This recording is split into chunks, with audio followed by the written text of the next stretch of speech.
Assalamualaikum warahmatullahi wabarakatuh. Yang saya hormati Bapak dan Ibu yang sudah datang sebagai penguji hari ini.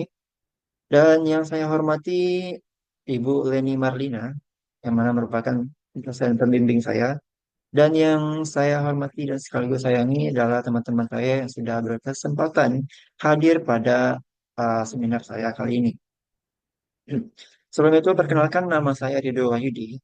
Kali ini izinkan saya untuk mempresentasikan penelitian saya yang berjudul investigasi eh, penggun- investigasi strategi belajar berbahasa yang digunakan oleh siswa IFL dalam belajar bahasa Inggris di SMAN 2 Solo.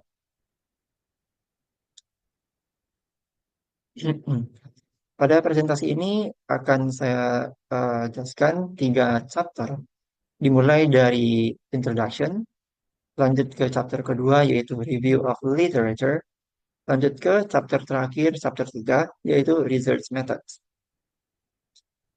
Langsung saja masuk kepada chapter pertama yaitu introduction atau pendahuluan. Nah, bagian pertama yaitu dimulai dengan background of the research atau yang disebut sebagai latar belakang penelitian. Terdiri dari tiga poin penting yang akan dijelaskan. Yang pertama yaitu pentingnya bahasa Inggris, the importance of English language. Ini sudah ditekankan oleh pemerintah Indonesia sendiri dari awal bahwasanya bahasa Inggris sudah ditetapkan sebagai bahasa asing pertama yang harus diajarkan pada pendidikan formal dimulai dari pendidikan dasar sampai kepada university. Hal ini sejalan dengan statement pernyataan yang dikutip dari Kemendikbud 2024 yang mana mengatakan bahwasanya setiap siswa pada SMA setidaknya harus mendapatkan 24 minggu untuk belajar bahasa Inggris.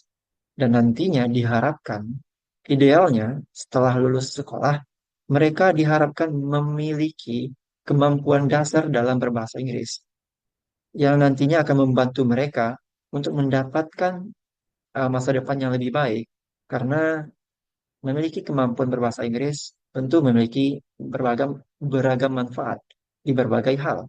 Contohnya seperti mencari pekerjaan, atau mungkin mereka ingin berlibur ke luar negeri, atau mungkin jika mereka ingin melanjutkan pendidikan mereka, yang mana mungkin membutuhkan kemampuan bahasa Inggris.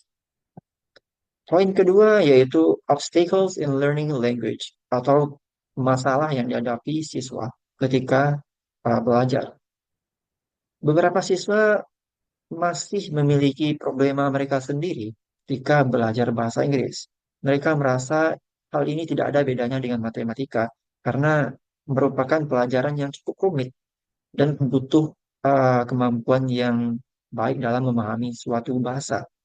Nah, contohnya ketika di dalam kelas, mereka tidak bisa berfokus ketika belajar karena mungkin ribut di dalam kelas, ya situasi yang tidak kondusif dalam kelas, atau mungkin ketidakhadirannya, tidak ketahuan akan strategi belajar yang membuat mereka tidak tahu bagaimana cara belajar yang baik dalam memahami bahasa yang baru, bahasa asing. Karena itu, karena ketidaktahuan mereka lah menyebabkan mereka memiliki kemampuan berbahasa Inggris yang kurang memadai, kurang mencukupi. Selanjutnya, poin ketiga yaitu terkait dengan penggunaan strategi belajar berbahasa. Nah, tentunya penggunaan strategi belajar berbahasa akan sangat membantu bagi siswa. Namun, masih banyak di luar sana siswa yang tidak tahu akan language learning strategy atau strategi belajar berbahasa. Meskipun ada beberapa siswa yang secara tidak sadar menerapkan strategi belajar tanpa mengetahui hal-hal seperti klasifikasi mereka atau mungkin nama-nama strategi yang sudah dicantumkan oleh para expert. Mereka menerapkan strategi belajar yang nyaman bagi mereka, yang nyaman atau mungkin sudah biasa mereka gunakan. Nah, di sini peneliti ingin memperkenalkan lebih dalam, lebih jauh terkait strategi belajar yang nantinya akan membantu siswa ini untuk bisa mendapatkan pemahaman atau cara belajar yang lebih baik, sehingga bisa memaksimalkan potensi mereka dalam belajar berbahasa. Selanjutnya yaitu bagian formulation of the research. Penelitian ini, eh, formulasi pada penelitian ini yaitu apa strategi belajar yang use the most, yang paling sering digunakan oleh siswa IFL dan dampaknya terhadap kemampuan mereka dalam belajar bahasa Inggris. Sedangkan untuk tujuan penelitian ini yaitu untuk mengetahui apa strategi belajar yang paling sering digunakan oleh siswa IFL dan juga pengaruhnya terhadap kemampuan mereka dalam bahasa Inggris.